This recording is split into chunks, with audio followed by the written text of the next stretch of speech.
evening. Welcome to Loud Poets.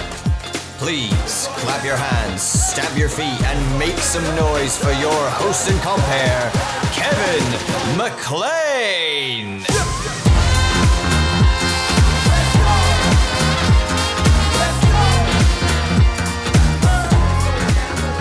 Hello, and welcome to Loud Poets!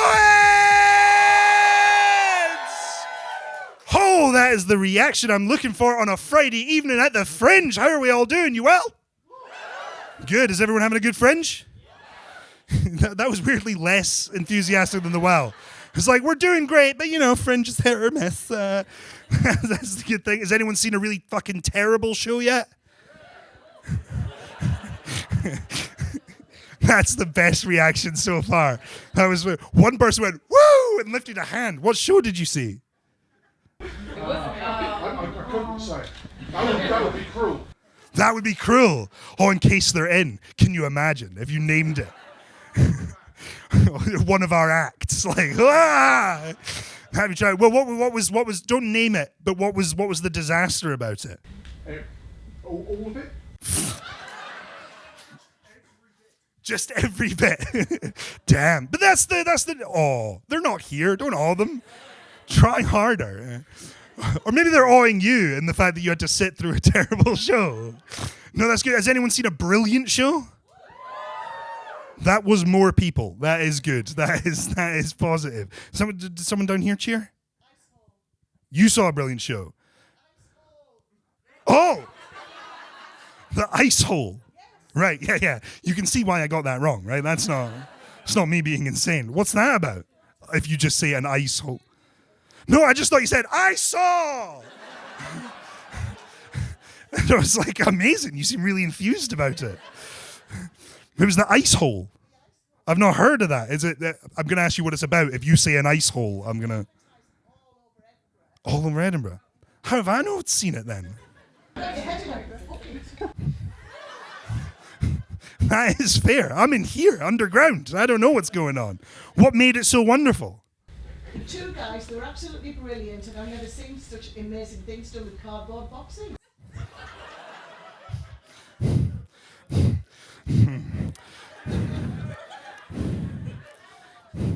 Do you ask? What did they do with the box? Everything you can imagine. Whoa! I'm a poet. I've got quite an imagination. No, that's wonderful. I'm glad you're seeing some stuff. I'm glad you saw. That's wonderful. So big recommendation to the Ice Hole. Unless you're just having like a fever dream. Unless you've just been like at Banshee doing those double pints that they've got going. That would be you missed that bit. Well, there's the hard recommend. No, yeah, good. I'm glad people are seeing terrible stuff. I'm glad people are seeing something. That's also wonderful. And I very, very much appreciate you all coming to see Loud Poets. My name is Kevin McLean. I am the host of Loud Poets. This is our 10th year at the Fringe.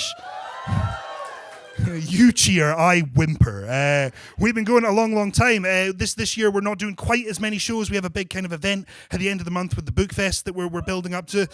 This is Bookfest fans in. You're normally quieter than that. But yeah, so we've been kind of building up to that, but we've done 3 of our best of Fringe shows, and it's our favourite thing to do. We love to come to the Storytelling Centre, our wonderful home year-round, and put on some spectacular shows where we bring in some of the wonderful poets that find themselves in Edinburgh this month. It is, I say it all the time, but the spoken word section is like the smallest section of the Fringe, but genuinely, I think it has some of the most to offer. You get a bit of everything when you come to see a spoken word show. People will make you laugh, they will make you cry, they will make you see things. But it really is a spectacular art form, and it doesn't get the sort of attention that it sometimes deserves. And we are very lucky to have been doing this a long time, to have the wonderful support of the Storytelling Centre, that we get a big, beautiful room of packed out, beautiful faces like yourselves. But that is not the experience of most poets. So we love to put on this showcase where we can point you in the direction of some poets who you might not see otherwise. And so we have 4 spectacular poets for you this evening, and I'm not going to waffle on too much longer. I'm going to get them on for you. Our first poet is someone that I saw kind of over the last year has been coming along to Loud Poets open mic that we've been hosting down at the Kilderkin, and he blew me away with his performances. I think he was in Manchester previously, tearing up the scene there, and he has just dove into the Edinburgh scene and absolutely smashed it. And he's been working on this show. I've been getting to see little snippets of it at our open mic, and I'm very excited to be able to catch it at the Fringe now. He is on at the banquet hall with our anxious measurements. Maybe not the show for me, but yes, I'm very, very excited to have him on a Loud Poet stage. I know you're going to love him. Please go absolutely wild for the wonderful Dean Tsang!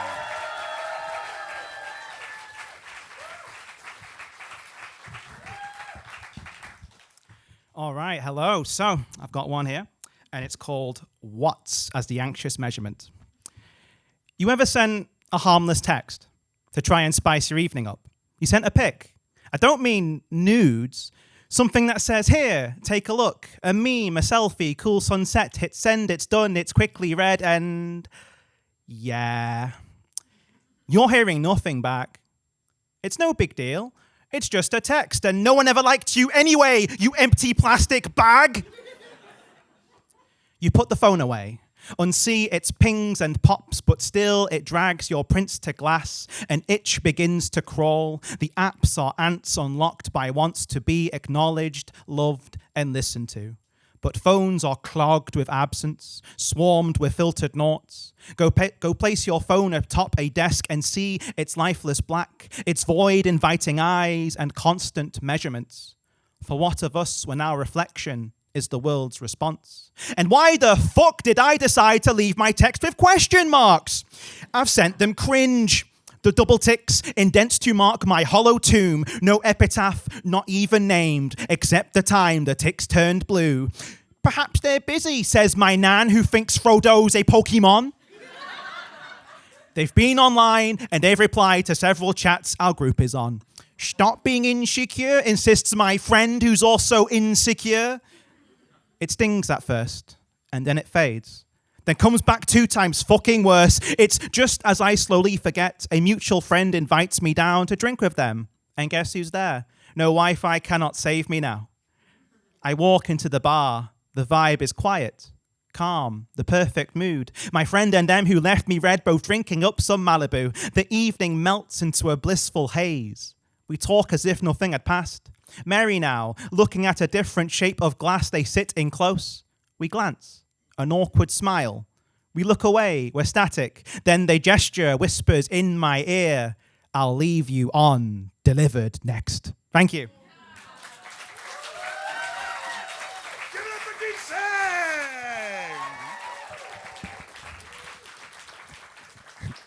Dean Tsang! Dean's amazing. I'm so excited for his show. The first time I ever saw Dan, Dean, he showed up to our open mic dressed as a bottle of ketchup. Which is just so much confidence to go into a room full of new people. It was Halloween, actually, I should point that out. It's not just a thing he does, but it still impressed me. Guys, our next performer is also someone I saw at the first time our open mic, and again was totally blown away by. And he's been getting absolutely rave reviews for his show, which is I Hope Your Flowers Bloom, right here at the Scottish Storytelling Centre. The Storytelling Centre has an absolutely amazing program of events. It's one of those you guys know. I shouldn't really plug it to you guys, but it's a bit of a sleeper venue. Some people don't even realise there's a theatre. You point at the building and they're like, what? So yeah, if you're looking to see more amazing work, then please do check out all the awesome shows upstairs, and please do come and see I Hope Your Flowers Bloom. But for now, just give all the love to the wonderful Raymond Wilson!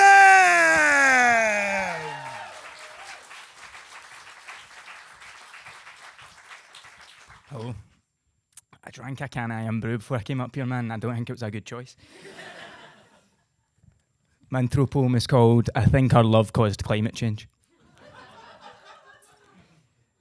I think our love caused climate change, all that jetting back and forth. You lived out on the continents, I flew to you, of course. Air miles meaning nothing for to look upon your lips. I'd say fuck the polar bears if it meant I'd get a kiss. I think our love caused climate change. We ate fudge on yellow streets, got some ice cream, bought you blue cheese, that charcuterie of meats. I tried some too, you told me to. Don't tell my mates, I'm vegan. To share indulgences with you, my love, I'd collapse each and every season.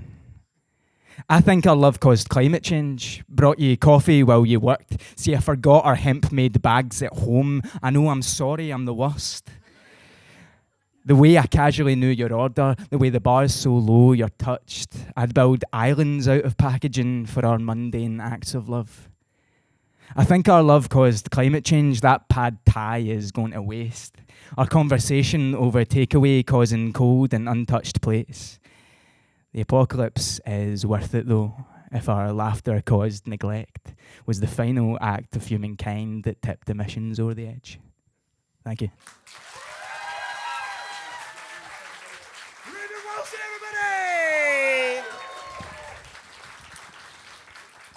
I'm really excited to see Raymond continue to perform that poem over the years and watch it become less and less funny. That's going to be enjoyable. Guys, we have another incredible poet for you. I would plug her show, but it's this one, so well done. You have a star, everybody. She is one of the Loud Poets. She is just an incredible writer, an incredible performer, one of my favorite human beings. Please go absolutely mental for the sensational Katie Ailes!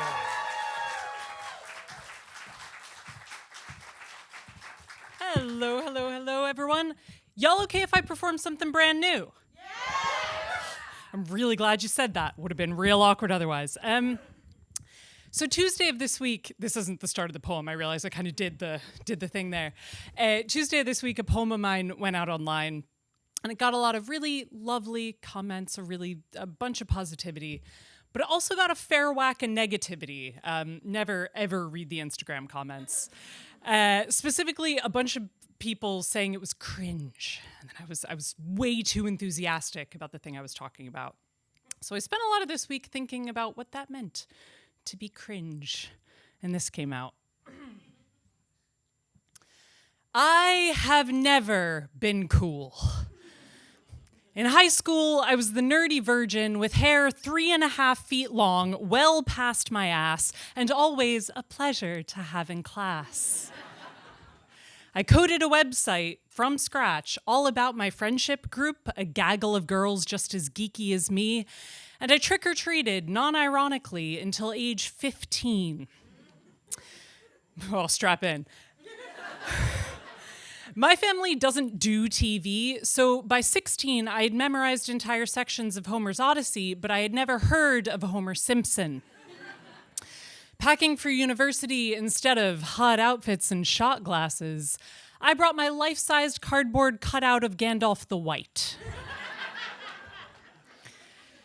To be fair, he was an excellent wingman. Because of the eagles. I make bad jokes and I laugh at them myself. I once won a poetry slam in full cosplay as Brienne of Tarth from Game of Thrones. Don't know any TikTok dances, but I rock the Cotton Eye Joe. I have no poker face. I've been known to yodel. When I drink, I go to the Scottish SPCA website and I cry, looking at pictures of all of the diseased 19-year-old cats I want to adopt and literally love to death.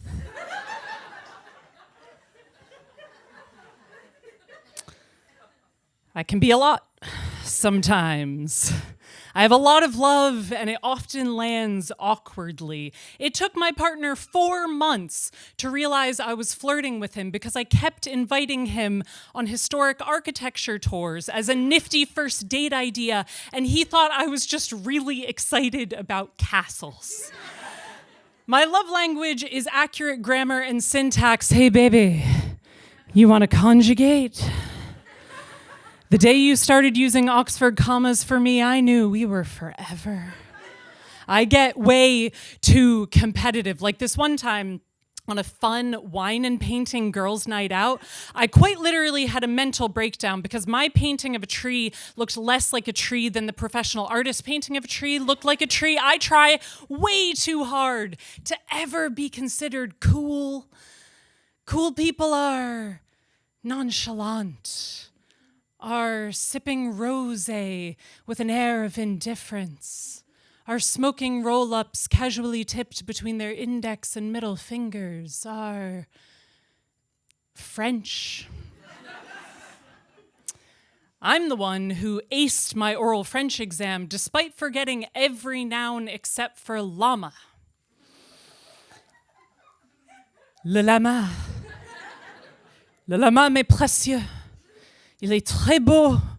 J'aime beaucoup. Le lama. Oh, my fashion sense is negligible. My negligee consists of granny panties, and at a wedding recently, my friend Pity lent me her clutch because I had accessorized with a Boots toiletries bag.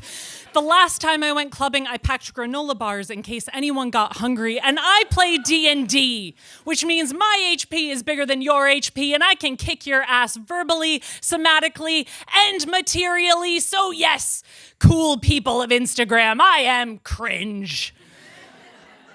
I care way too much, try way too hard. Blasé is a language I never learned and frankly hope I never do, because living your life over it is to never really go through it.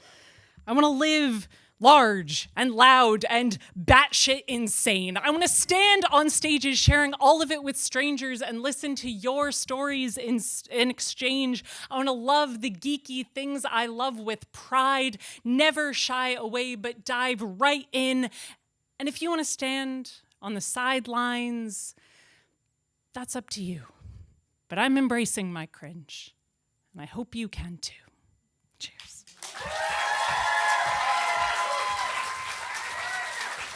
Ailes, everybody!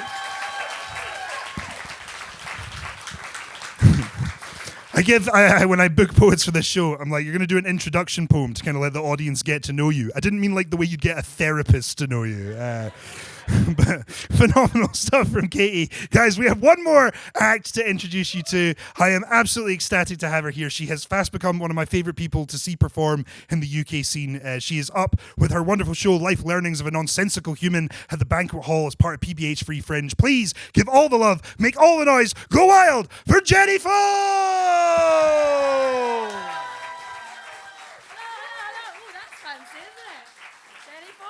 Hi everyone, how are you? Yes, can't see you with these on, ironically. I'm going to do a kind of a bit of an older one and kind of a happy one because later on I might make you cry. So this is called 1993.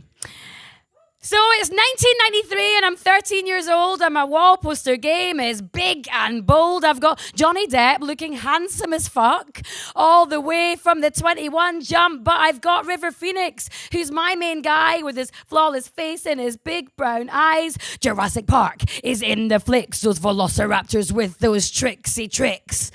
Da-da-da-da-da, everyone. Da-da-da-da-da, da-da-da-da-da.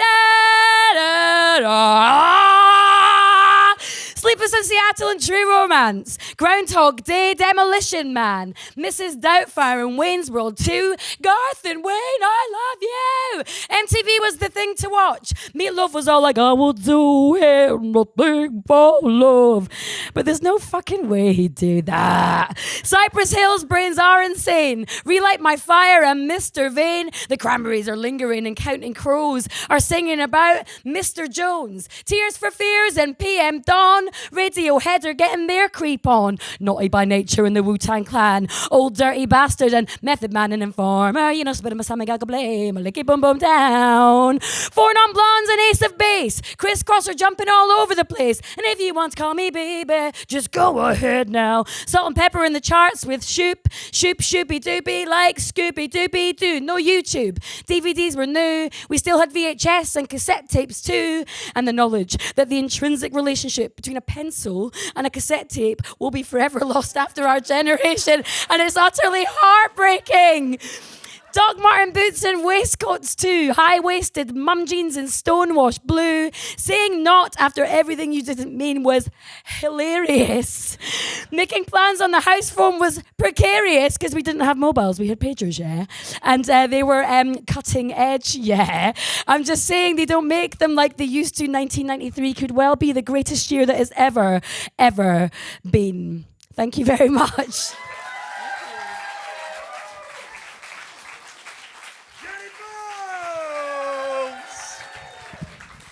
Those are your 4 fantastic poets, but it's a bit too easy getting them to just come on and read whatever they like. So we like to run our poets through the gauntlet that is Poetry Jukebox.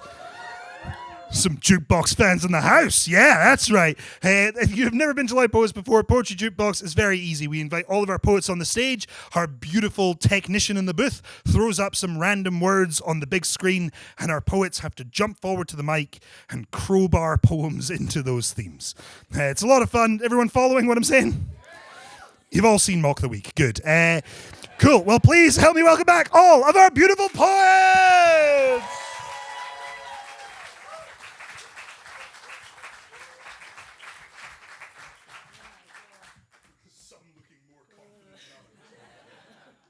Audience, are you ready? Yeah! Poets, are you ready? Yeah! I'm gonna give that one to the audience, I think. Roddy, can we have our first category, please? Family. This is about my gran. You chased me with my toothbrush when I refused to brush my teeth. You bought me chalk ices and toys from the fronts of magazines. You would always tell me that you and me were like those Siamese cats, you know, those creepy ones from that film, Lady and the Tramp? Skype conversations with your giant cans on. You look like a helicopter pilot with your flying gear on. You ask me if I notice anything different about you. You've got a new rinse in your hair. It's called Saucy Fawn. You text me 3 days later to tell me that you had actually gotten it wrong, that actually it was called Frivolous Fawn. I'm standing at a train station laughing about this for 10 minutes on my own. You are so fucking funny. You always tell me that you'll love me to Jupitering back again and that I get my dramatic side from you because we are drama queens, both of us. You can't sing anything without a single tear running down your face. Thank you. Yeah. And that actually was... Oh, jump in, Raymond, jump in. There are no rules in Poetry Jukebox. Go, dude.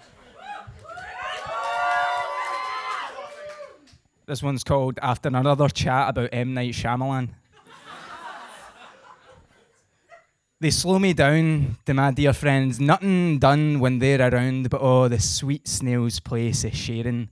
It delights me greater deals than wherever I was walking all lonesome. Well worth the jump in. There are absolutely rules to Poetry Jukebox and they will be adhered to. Can we have another category, please, Roddy? Sex. How far have you gone with a woman? The silence was worse than this. Women turned us from full stop to apostrophe, candled our name and cradled our newborn screams. Women have taught us words, how to read, spell, write. She has both praised the neatness and laughed at the messiness of my writing. They have taken my blood and copied ribs, had me lift weights and drop down zip lines. Women have made me strong and weak. She saw me struggle to swim. Our heads a colon on a page of water. We've conquered universities, nations, swam in stories and drowned in poetry, comedy, music, graduated. We ride more roller coasters than teeth, more food than lips, more decades than hips, and we've danced in enough buildings to shadow a village. To piano keys and R&B, headbanging surrounded by bubbles at a wedding or drunks at the promenade. We've camped and walked through forests, hills, relaxed in cottages, perked up in seminars, played video games and had adult talks, dined in darkness and sat in kitchens until nearly dawn. Into the bedroom we've brought laptops. Tap danced worlds to life through keyboards, shot putted the full stop across countries, battened past photo cards and lapped parks and museums. We've seen shooting stars javelin, aced open mics, skied faux pas avalanches and snookered ourselves into cringing touchdown on anxieties and scored our own goals from 100 different shapes. And yet, Out of all the sports, why do we only concern ourselves with the 4 bases of baseball? We carry all the sports equipment in our chest, but it doesn't matter how well we play because in the end, we're all on the same team, and this isn't about keeping score. Thank you.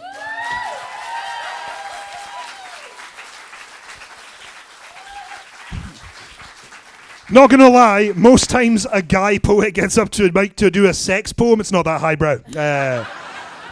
Single-handedly digging us out the hole we've made for ourselves, Dean. Thanks for that. Can we have another prompt, please, Roddy? Loud! I should fucking hope so. I was really, really nervous about it. Yeah, yep. That would be off-brand. Right. So, you know what's loud? 4-year-olds. This is a poem which is for my nephew, who will be turning 5 soon because time is a cruel, cruel mistress. He's already 5. Shit. Time is crueler than you think.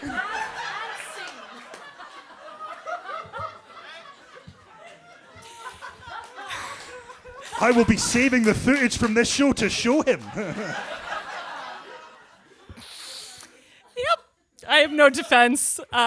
Nathan, I love you. This is a poem for you.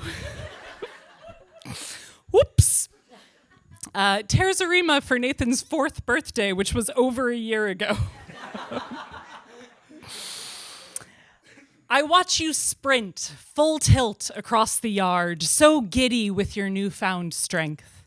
You grin at me and call my name. I'm caught off guard by wonder. How did you become? We're in the ward again. 4 years rewound, and you, a tiny miracle with dewy skin, so smooth, a bundled bud about to bloom. With eyes still closed, you met a world of clay, reshaping every time you moved. You knew me only as a cradling warmth. Today, you counted proudly to my age, a loud and joyous claiming of your voice, your face, a light. For all my years, I don't know how you bridged that gap, from blankness into here, alive, with language rooted in your mouth. And now, what rivers will you cross? My dear, sweet boy, I watch amazed as you appear. Cheers.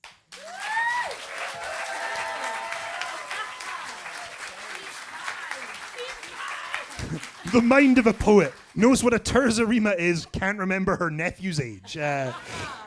Can we have another category, please, Roddy? Doubt. It's very thematic. Yes. Oh, it's very high. This one's called Grey Sky's the Limit. Fear to say I'm sound, case sod hears, geezes 5 rapid for ever thinking I was worth something. Won't try to do the thing, cause even though God loves a trier, the Scottish hate a show off. Can he rest or sit at peace cause there's sins to wash and guilty thoughts that do confirm I don't deserve it yet.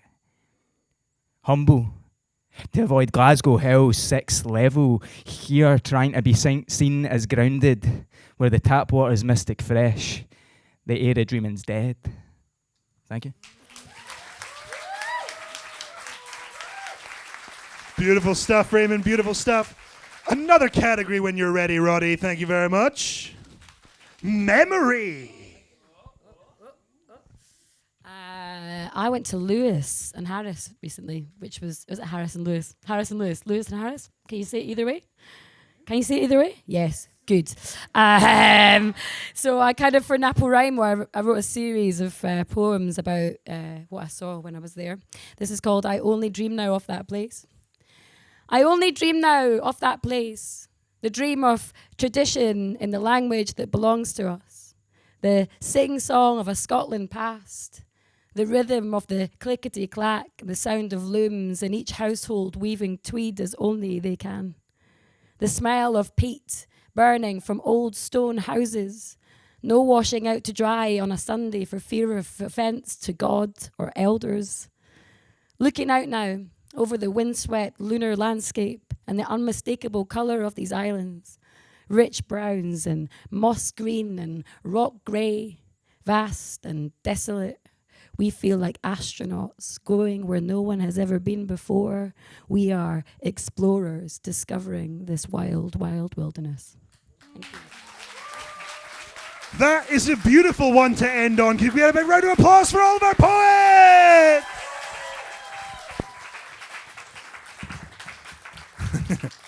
Fantastic stuff. That was wonderful. The blackmail I'm going to have over Katie now. That's made my day.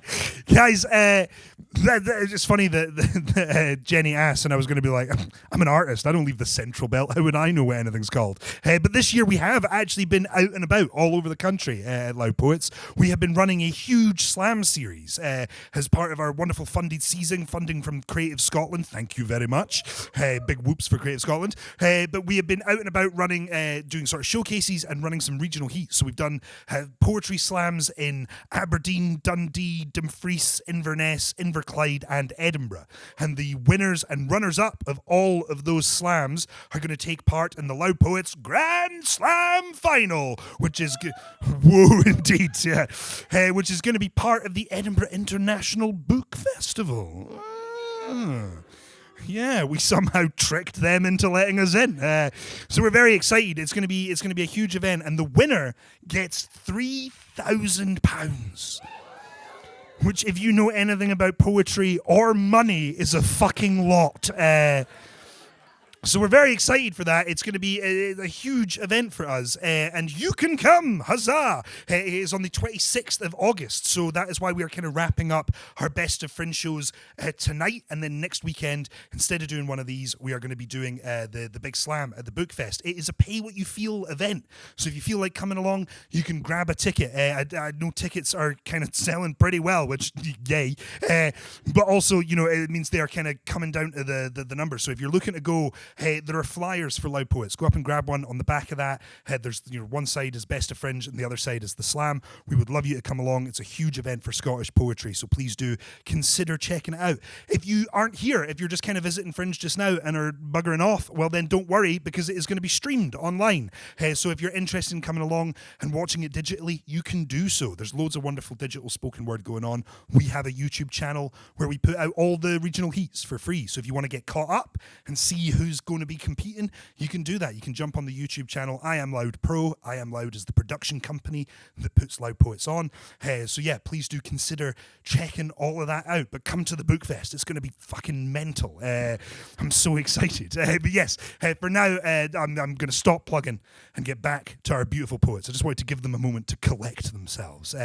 Like I said, their shows are so wonderful, and I know especially for Dean and Jenny, who are both part of the PBH Free Fringe, I know it would be amazing to get you guys to go along. The PBH Free Fringe is a labour of love for performers. It takes a huge amount to try and make a dent in the Fringe when you're not in the big book, when you're in a small venue, when it's just you putting it on by yourself. You are the writer, director, producer, and all of that. So yeah, it is lovely to be able to give you a bit of a sample of their work and hopefully send you over to the Banshee to enjoy it properly. So for now, for a little taster, please put your hands together and welcome to the stage the amazing Dean Tsang!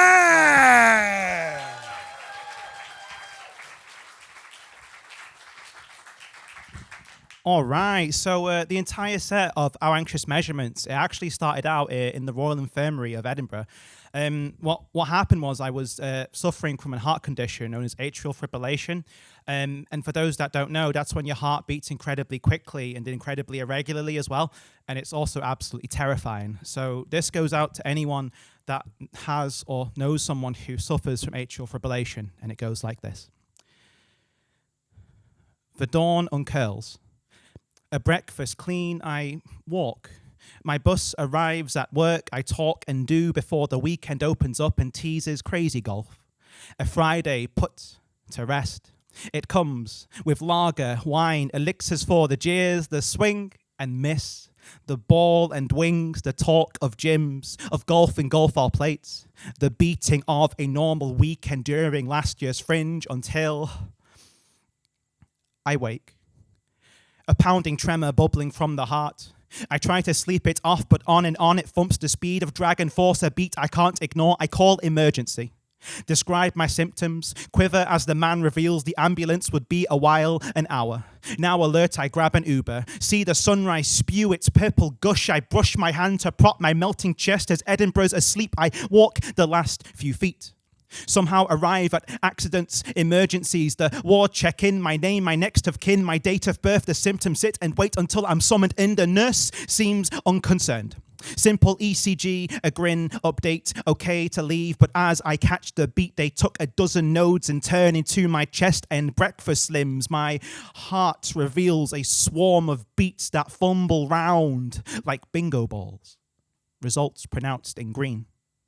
Shaken to my core, 184. A multiplying weight, 198. I'm bound. Full house, I win a night in A&E. My ticket strapped around my wrist. My prize, a free machine that beeps each time my resting rate exceeds 110. So every fucking second, beep, beep, beep, beep, beep. The eyes of staff attached to me, I lay ashamed, untamed. Tequila stains my breath. I'm beached in bed. A pulsing dread of stroke or death engulfs, and oh. The curtain's blue reminds me of her coat and uni tides. A soft July, so even worse than gloom. I pine for dinner talk. No music in the room until I'm introduced to my bodies, DJs, bisoprolol, and fleckenide. A scratching feel at first, it's fed its job. Remix my atrium to drop the dopest beats, to teach my heart to dance a tender waltz, subdue its jolts, transmute a bolt to blood's caress, and God. The bother lifted from my body, bottled by these buckling beats or by a beta blocker. Breathe. I'm back and look to meet a drum and breathe. I'm beached today. My phone is dead. No books, TV. This evening comes, I'm munching sandwich number 3, and as the nurse who's checking in prepares to leave, I ask, can I have a paper, a pen, a cup of tea? I'm handed scraps, a tender caffeine crash. By now, my heart's a gentle 89, so slow I rise, sit up to write. I am hooked into a whole different machine. Discharged next day, I rest. The poems drool a gentle myth, a tender dream before the pull of sweeter sleep. The dawn uncurls. A breakfast, tea, brush and clean. I walk, bus, work, skip, speaking, lunch, skip, chill, exhaust, eve, prep, sleep again, dawn, brush, tea, repeat, shoes, rushing, lunch, food, chill with friends, bloat, skipped, beats, home, I wake, crunch, skip, tea, beats, sleep, beats, dawn, skipped, beats, skip, beats, bus, skip, skip, meetings, lunch, skip, drink, skip, running, skip, normal, skip, love, skip, beats, life, skip, until it erupts, arrhythmia, where box, where my heart's a beatbox, oh, low pillows, a con, C, conch, con, pillow, pill, pock, pill in the pocket, verts, converts, helps convert rhythm to rhythm, sinus, but unlucky, key me, unlucky, but me, stuck hours, then week more normal, a week or two normal, dawn, tea, brush, dawn, sleep, bus, work, skip, test, wait, skip, was, so I was, ting, waiting for, waiting, a referral, waiting for, a ting, pock, waiting for, a judge, procedure, a for procedure, wait, skip, procedure, where they tune the faulty string. A strum of scars conducted with the wire through my leg to quell the storms abound the pulmonary veins. And dazed, the drums inflate, expand, contract, expel, inflate, contract, expand, expel, and normal meter, dum, da dum, and if it dares return, and if it dares to spill its bubbling more across my chest again, it can take away my rhythm, but never claim my pen. Thank you.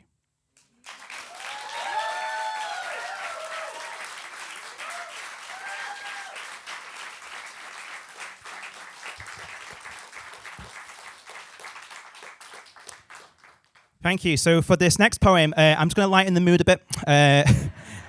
think we all need a bit of that right now. So my set is called out Anxious Measurements. The one I'm going to do now is success. So people feel the pressure to be successful. They feel it inwardly. They also feel it outwardly as well. So what I've got with here is a small list of things that you can do in order to be a successful adult. It goes like this. Sleep for 7 hours. Wake refreshed. Consume your breakfast. Moisturize and floss. You'll take a bath. Ingest the morning dew, commute to work, a job, career, promotions year on year, a pension pot, a mortgage, ISA, credit card, investment, life insurance, gas, electric, paid or by a standing.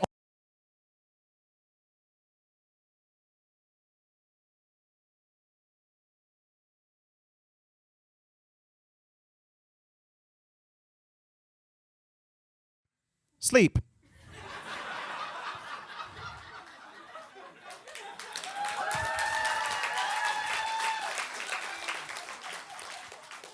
For 7 hours. Wake refreshed. Consume your breakfast. Moisturize and floss. You'll take a bath. Ingest the morning dew. Commute to work, a job, career, promotions year on year, a pension pot, a mortgage, ISA, credit card, investment, life insurance, gas, electric, paid or by a standing order. All of this before you're 12. Or else you're fucked. Your pension's frail. Your mortgage more a morgue. And even worse, you'll stall behind your friends, acquaintances, so keep in touch. At least reach out to Steph, Ellie and Jeff, your uni gang of 8, your mum and dad, your nan colleagues each weekend, Neve, Lorraine, your cousin, siblings, gangs who play some D&D, and at the end, after your throat a strep, contact your kitchen toaster. Stay prepared with journals, calendars, a planner synced with several apps, and exercise religiously. You'll bench, hit yoga, squat and stretch, go Zumba, Peloton, and never catch a cold. You'll eat your fruits and protein too, your carbs, good fats, eat vegan 2 units or a pint a week, and still you'll meet the perfect partner through a mutual friend, your studies during uni or at work. Relax. Enjoy. The candlelit third date. Then blink. Behold. For now you're both engaged. Then blink again, you're wed, it's done. The doctor who'd explain your blackout sits amongst your closest friends, your mum and dad, Lorraine, who looks confused to see your best man raise a toaster. Warburtons or Hovis. You'll have at least a PhD. On weekends, teach. You'll own a duck, 3 dogs, 2 cats, a car, and have an Instagram for each. Go build a shed, a bedroom desk, and paint your walls a whisper of Egyptian sand, or winter bloom, or shadow tears of Peter Pan, not blue. Construct a kitchen island that's so big and self-sustaining that the European Union would recognize it as a member state. Become a polyglot musician, athlete, blogger with a stable job who travels every other week and finds the time to read. Connect with friends and sleep. Update the clothes you wear. Apply a costume to your cats and dog. And if your duck arrives to brunch without a bow or tie, you failed. You can't adult. You bumbling fraud. Even with a second house you bought to rent, your duck's a fucking goose. Relax. Once a month. For 20 seconds. 30 at a push. For being a well-adjusted adult means a constant test, but look, you're nearly there. Nearly, just a little left. You'll have to deal with war, disease, your aging parents, slowly drifting friendships, years of doubt and chronic illness, theft, assault, the washing up, adultery, addiction, sway, repairs, the funerals, the weekly shop economy, and if you have a kid, well, that's another 14-minute list. Complete all this and you'll succeed. For today, at least. Thank you. Dean Tsang, everybody!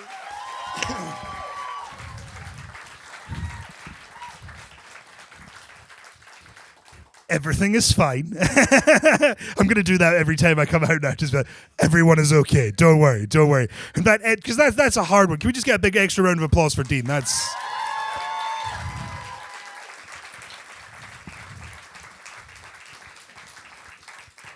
Imagine how good he is under normal circumstances. right? You got to go see his show now. Guys, we are going to keep the ball rolling. I'm so excited to welcome back to the stage. You saw him earlier. You know you're going to love him. I'm not going to overcook it. Please go wild for the wonderful Raymond Wilson!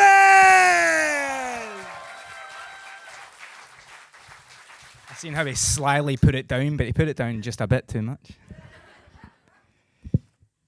First one's called Paths. We're squatted, yogi style at the entrance of the cave, bare feet on stone and dry glass. Talia looks at me. Her baby big brown eyes, always sleepy, eyelids half drawn. The sound of rain falling straight down and heavy encases us, slapping the dark green paper leaves of the palms, bouncing and then plopping on the ground, a ground so ready to be satiated. We're eating corn off the cob and squatting. We're looking at each other, but we're not waiting for anything. We know the storm won't last long. It comes every time this day and every time shortly after it stops. She turns her head to look deeper into the cave, and I follow the change in direction of her features from me to the limestone, then I follow the line her gaze is pointed. A golden Buddha, statue about 8 inches tall, sits in lotus pose inside a small crevice a head taller than her heights, up there in the rocks. The wall it has been placed into is the divider of 2 paths. A double-pronged fork, each going deeper into the cave. We look to each other once more and with no other cues, rise up out our squats and begin to walk towards the fork. These paths may just look back or they may go on forever. Thank you.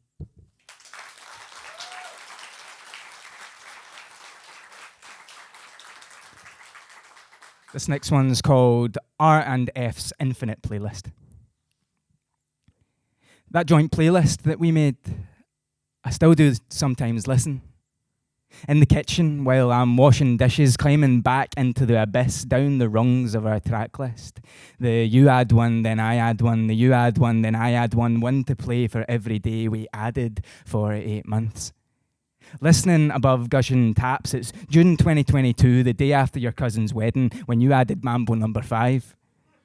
Listening as I dry a sauce-condemned lunchbox, I'm all again last autumn when I had a teenage fan club trying to impress you. Listening as I scrub off flecks of last night's average chili, I'm suddenly November when you added Bieber's sorry, but it's me who should have said that.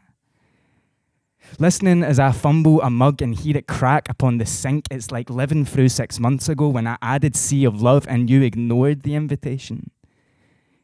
Building that playlist and conversation felt like building us. We put a we in motion, brimful of potential to a brimful of Asha. Though where you would add Sinatra, I would add an ocean. And to be frank, I think that's how it is now. And how it's always been. You're out there doing it your way. Well, I never did stop thinking about you. Thank you.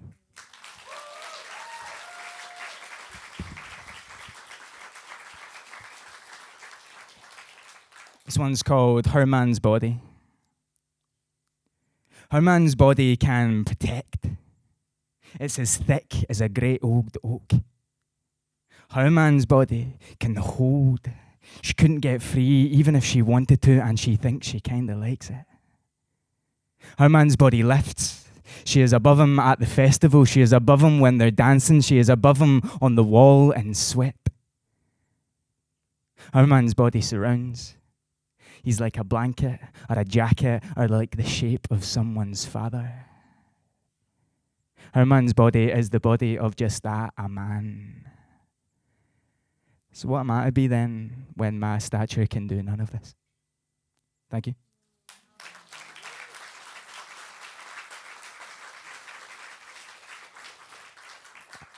This next one is called See Inside. It's actually an extract from my show, I Hope Your Flowers Bloom. I'm on every day here at 4 o'clock. It is one-man show. It's a bit of a blend of monologue and spoken word and comedy and storytelling, and it tells the story of a working-class man who's trying to escape their grey environment into Scottish nature, and they use a relationship to do that in quite an unhealthy way. Explores romantic obsession and botanical description and men's self-worth. I found 6 pebbles. The colour of her eyes, and I look into them. An unassuming but definite brown, specks of green in certain spaces. I would choose one stone the closest to her likeness, and the rest I would skip into the loch. First I paired them off. 3 round couples, and would choose which pair reminded me the most of being in her eyeline. Improvised a conversation with them. Talked to these stones, imagined that they were looking to my words the way that she does, each turn of phrase and anchor. I mimicked how it felt to be her focus. These pebbles staring, standing in for her approval, sweet encouragement. Oh, she sees me through. And I, with all my questions and my watching and my taking of my notes, I'm satisfied I see her too, and sees to it that she knows this. Studied. Listened to both of us taking turns back and forth like the North Sea tide, cold but healing cold.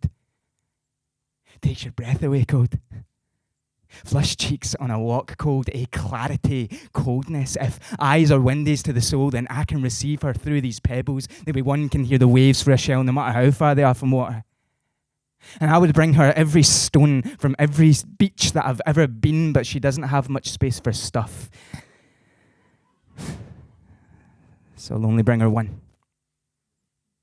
A resemblance found in nature. Thank you.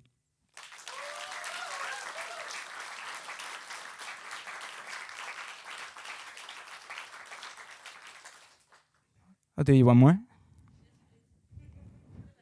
Just for you. This one's called Self-Medication in Technicolor. They've got good names, eh? Burst and stride.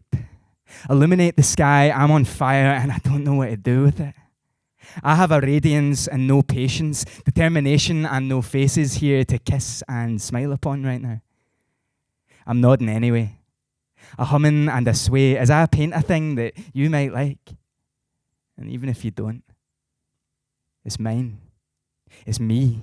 Expectation free, a wee bit of pureness on a page that probably won't age so well.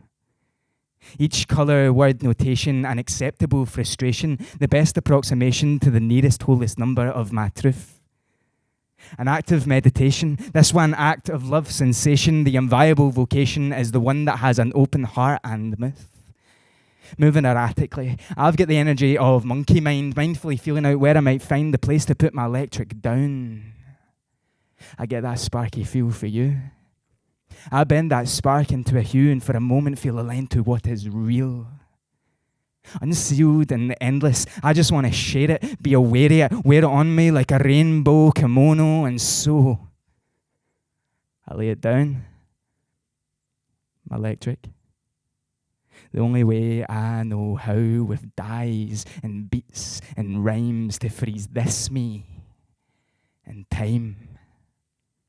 Thanks very much. Come see the show.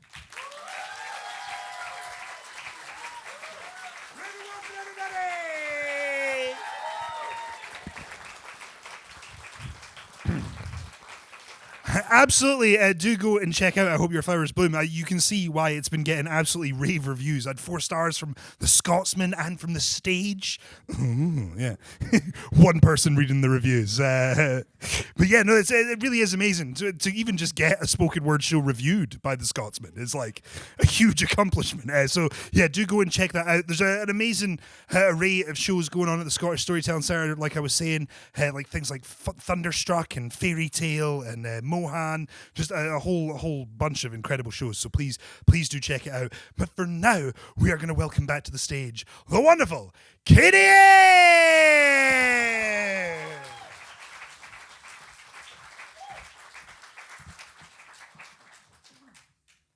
Thank you guys so much.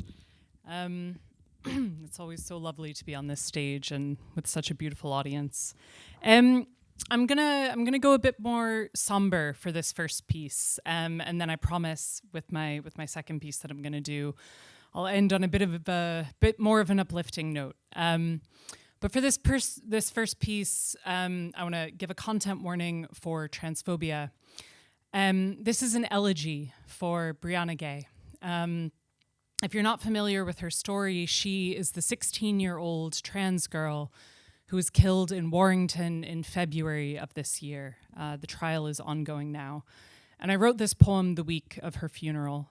To contextualize a bit, there is so much violence happening right now in the name of cis women, purportedly to protect us. So much transphobia purportedly to protect our rights, as though our feminism is not intricately interwoven with trans rights. And as a cis woman, it makes me sick. It makes me furious. When I saw the photo of Brianna Gay in the papers, with her, really heavy eyeliner and her massive smile, chewing a candy bar, I felt this rush of recognition and of memory when I was a 16-year-old girl.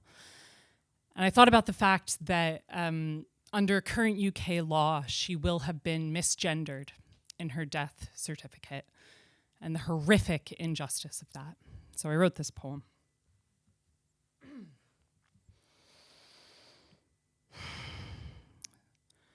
For Brianna Gay. May the coroner blush your cheeks bubblegum pink.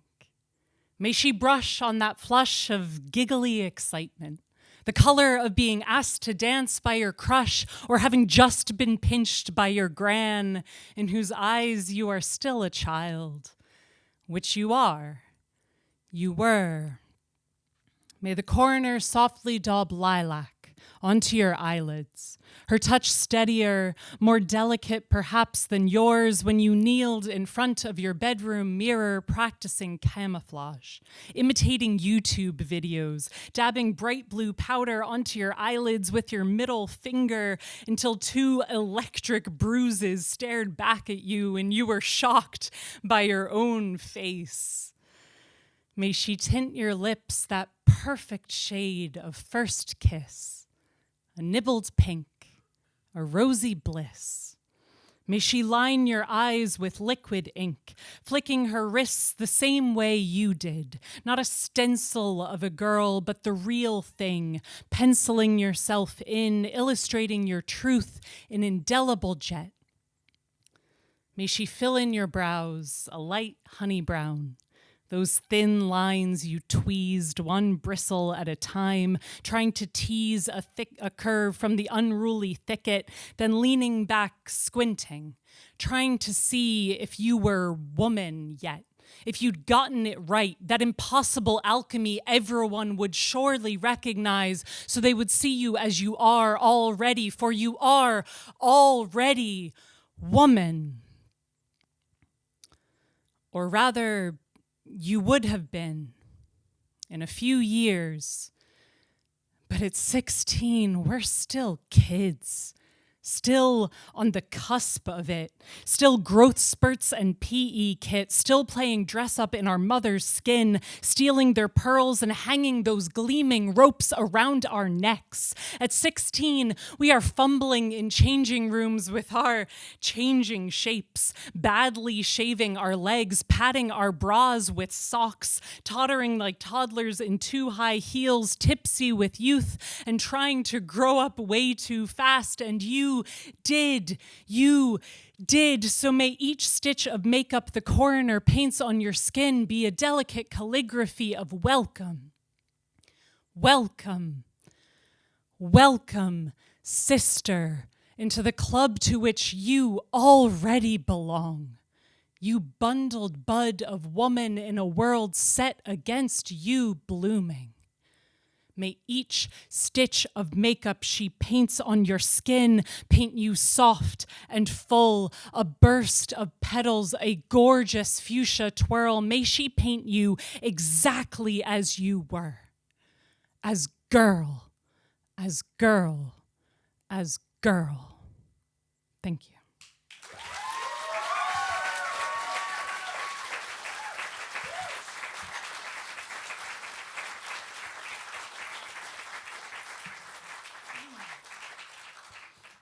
Thank you guys so much. It's such a blessing as a poet to have rooms like this of not just sold out audiences, although that is amazing, but audiences full of people who come to listen and to celebrate poetry and to laugh and to have any reaction to it. It's the greatest honor in the world. I've been doing Loud Poets since 2014. That was my first LP gig. So according to my math, it's been 35 years. But it's such an honor to get to do this. I'm just going to do one more poem for y'all, and then we'll have the spectacular Jenny to close out the night. I would be remiss if I didn't mention that this next poem is in this book. Ooh. You guys are great. This is our Loud Poets anthology. It's ambitiously titled Loud Poets Volume 1. We'll see about a Volume 2. We'll see. But it contains my work, Kev's work, Mark's work, and Bex's work, some of the sort of greatest hits, if you will, of the past several years. And it is available upstairs if you so fancy. But just thank you guys for being here. It means the world. This last piece, I'm going to just say I've had a pretty shitty year in a lot of ways, but it has been punctuated by joy and a lot of great community and a lot of fantastic people. And this poem is a sort of reminder to myself and anyone else who might need a similar reminder of in the darkness of all of the light that's out there. So thank you guys for coming and for listening.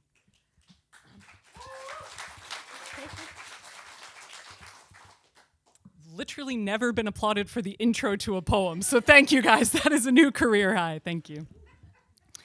On the nights you are lonely enough to hold your own hand, clutch your knuckles tight.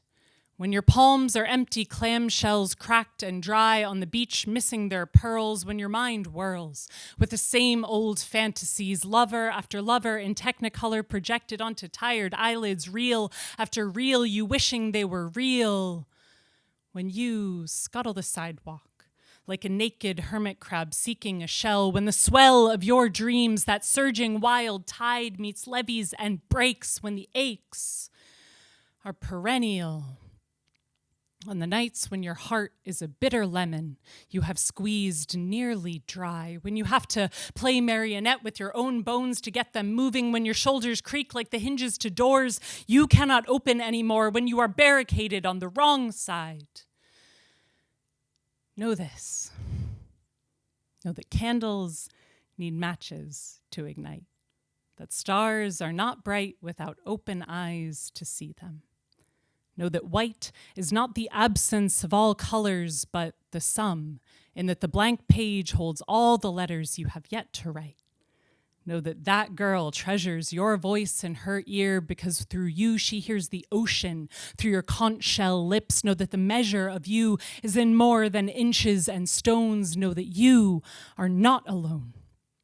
Know that the net is stronger for its knots, that you are not a misstitch but a pearl. Know that the curl of your sleeping body is the question mark to someone else's answer. Know that some doors are pull, not push, and that some doors will keep revolving until you catch them. Know that love is not a race, not a finish line, not a cold gold medal, not something to bite into just to see if it is real. Know that your heart, it's there to beat, not to be beaten. And when you meet that boy who holds your lemon heart in his hand like it is a fresh peach, who draws from you sweet lemonade when all you thought you could be was sour, know that lemons, wired together, create power. Electricity dripping from their circuitry. Know that the sparks in your heart could light up a home, that you are not alone. Thank you guys so much.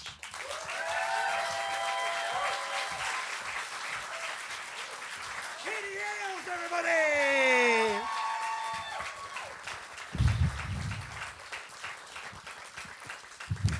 Shh. she's a bit good. It's wonderful. Fringe, especially getting to showcase my fellow Loud Poets. All three of the shows this month, we've had one of the Loud Poets on each of them. And like Katie mentioned, there is the anthology. If you want to help support us in the work we do in the spoken word scene, then please do consider picking up a copy. Don't worry, Katie put it together, so it's like actually good. The rest of us are very much spoken word poets and are like, what's a comma? Punctuation's hard. If you are interested in writing as well, Katie, who's like Dr. Katie Ailes, PhD. No fucking less. She should always get the title.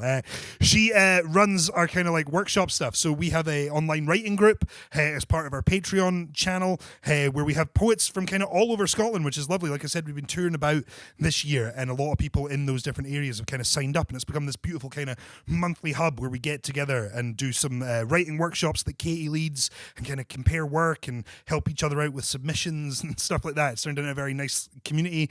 It's a £10 a month. It gets you access to all of our video output as well, all those kind of shows that are on our Patreon, tons and tons of stuff. So if you're interested in developing your own writing, networking with some of the poets in the Scottish scene, then come and have a chat to us. We can certainly point you in the right direction to get signed up to all of that lovely stuff. But for now, guys, we've come to our final poet, which means we have one final poet!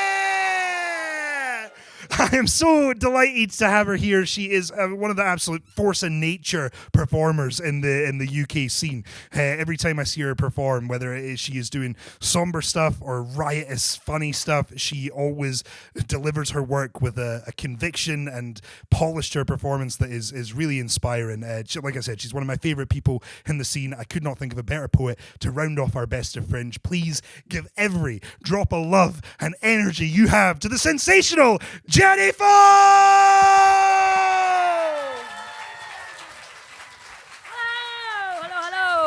Hello. So I'm going to give you a chunk of my show, which is about 6 pieces running together for the next 10 minutes, if you'll come with me. I lost my dad last year, and my show is about raving, queerness, and finding joy again in the midst of grief. So I'm going to be down a hidey hole of grief, and I'm going to end on the up. So stay with me. You ready? Cool. I'm going to be off mic for one. Ready? Okay. The Isle of Jura is an island in the Scottish Inner Hebrides. And when George Orwell wrote 1984, he went to Jura as a writing retreat, and he called it the most unget-atable place. Lately, I feel unreachable, untethered, out on a limb. I am unget-atable. They say no man is an island, but this woman is a rock in the middle of the cold Atlantic where the waves crash against the goosebumps on my pale, taut skin. And treacherous swells make it impossible for anyone to reach me. And underwater caverns and whirlpools mean I can only be looked upon, observed. I am unget-atable. I am a standing stone, weathered and beaten by the elements, moss, growing, distressed. And the pathways to me are rocky and uneven, strewn with ruins and pagan stone circles with the echo of a playful past that is distant now. I am unget-atable. I am a missing person. But you are a Coast Guard. You are a Coast Guard with your searchlight ablaze. You're looking for this everyday human who is in the jaws of grief and seismic change with the mental health kicker. You are a message in a bottle, trying to reach me.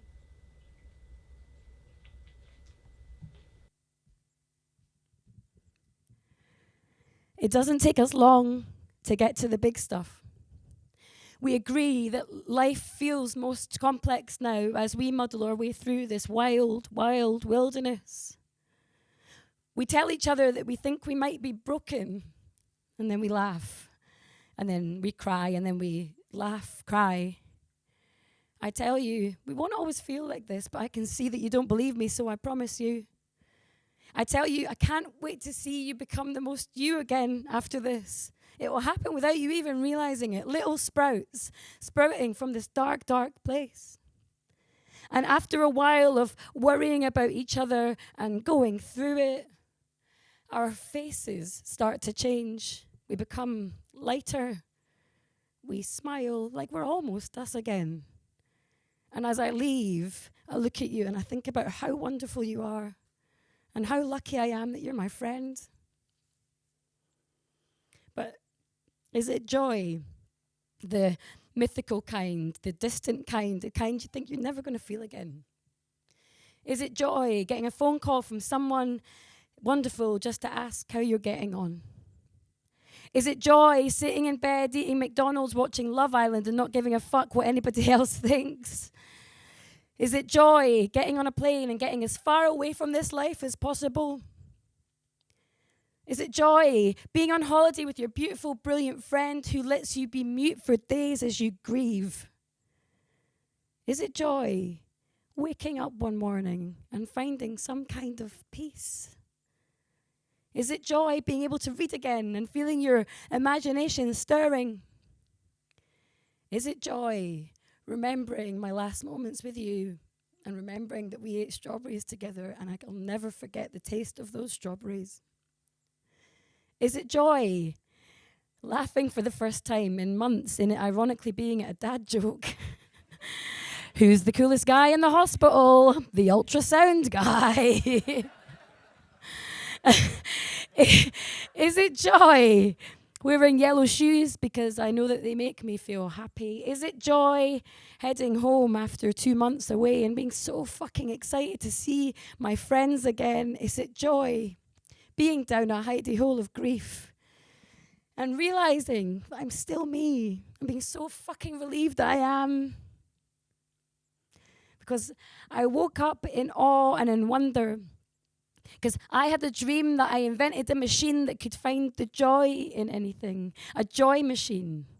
Finding joy in the nooks and crannies, in dusty, darkened corners that time had forgotten. In inanimate objects, and in wood, and in metal, in jam jars, and in nettles. With this new weapon of mass delightedness, you will feel the thrum, rumble, and roar through every neighborhood bar and every household television set. Joy is close now. Can you feel it? Because in 10 years' time, not much will have changed. I will still stand on my tiptoes when I meet new people. One of my ears will still be bigger than the other. It's true. That's my big one. That's my small one. They're both pretty small, to be fair. I will be creakier and blinder with 10 years more stories, 10 years more wiser than now. Hopefully with more laughter lines and worry lines. I hope I will still have the ones I love. Old rifts put to bed, content and happy with the choices I have made. I will still be forgetful and clumsy, still loud, still stomping around. My eyes will still be blue. I hope my heart will still be as big. I hope that I am still ridiculous. I hope maybe I won't be as pale. And perhaps I will have had some sunshine. But in the new day, with the night's memories still scattered in my eyes, we will saunter with linked arms and traveller beers, remembering the sticky floors and expensive drinks and feeling quite old but with no regrets. The streets are quiet, all but beats and birdsong, after parties kicking on and starlings welcoming the morning with at least a little bit of sleep. I'm at the wrong end of the party train and no one wants to be the oldest swinger on there. But these moments have been my friend for so very long. And it's hard to say goodbye to such a loyal companion. Okay, pal, I say, maybe just one more time. Forever finding joy in the beats and birdsong.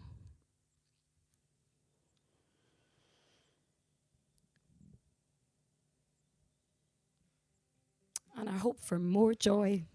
Joy so big it's mind-blowing. Joy so big it'll change the world. Joy like you see in the movies. Unadulterated, uncensored, hashtag no filter, joy.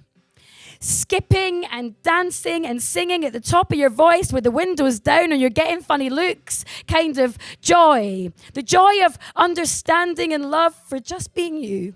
kind of joy. So much joy, you're going to take off like a rocket through the Earth's atmosphere, past the space junk, and you're going to stop off at the moon so you can do that thing that Neil Armstrong did where he closed one eye and he put his thumb over the Earth. And then you'll carry on in space, and then you realize space is actually quite lonely. So you'll head back to Earth. You'll be so fucking excited to see your friends again. Kind of joy. Joy in the mundane. Sitting in the park with someone wonderful with the sun on your face. The joy of other people's joy. The joy in Simon Cowell's new face. The joy in Alan Carr's tooth gap. The joy in dogs and socks and love and getting handwritten letters and reading old diaries and looking at old photos and getting a hug from your niece because she knows that you're sad. Kind of joy. Monster Munch and Easter egg hunts and shit dad jokes like, I hate Russian dolls, they're so full of themselves. Joy in pals, joy in lovers, joy in parties and the connection with others, and New York, and being one of the odds and your gran, and dancing to the fast songs and the beats, and the bird song, and 1993, and the Jurassic Park theme tune, and the kindness of strangers. It doesn't have to be massive to make you feel like you again. Joy is everywhere, and it's waiting for us when we're ready to find it.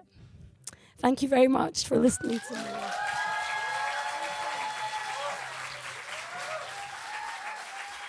Jenny Foulds, everybody!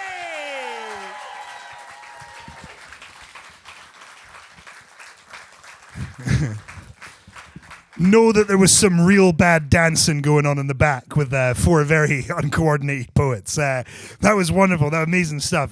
Guys, please do go and check out Life Learnings of a Nonsense Human, which is Jenny's show. As you can see from her stuff, like that's what I mean by, like, I often talk about the range of spoken word. You get that all in just Jenny, which is spectacular. Her show is incredible, so please do go and check it out. Go and check out the other shows as well. That is what we kind of commit our Fringe to. We love being able to platform and showcase some of the amazing acts who wouldn't have, necessarily a room full of you beautiful people. So go and be the beautiful people in a different room. Get a group chat going, organize it. You'll be fine. But yeah, thank you so much for coming along this evening. If you enjoyed the show, please, tell people about it. Tell people to come to the slam. Word of mouth is genuinely the best way to get people to come along to a thing. I can stand on the mile and scream the word poems until I'm blue in the face. People will not give a fuck.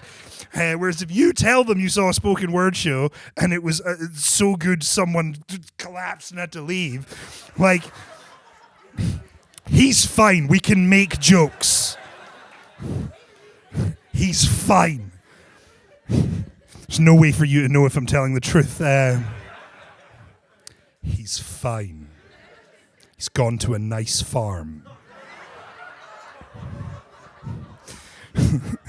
It's the Fringe. If that's the worst thing you hear, you have gotten all fucking lucky. Guys, can we just get a huge round of applause for our beautiful technician in the booth, Roddy? For all of the staff here at the Scottish Storytelling Centre. And one huge round of applause for all of our poets! This has been Loud Poets. I have been Kevin McLean. You have been fucking amazing. We will see you again next time. Good night!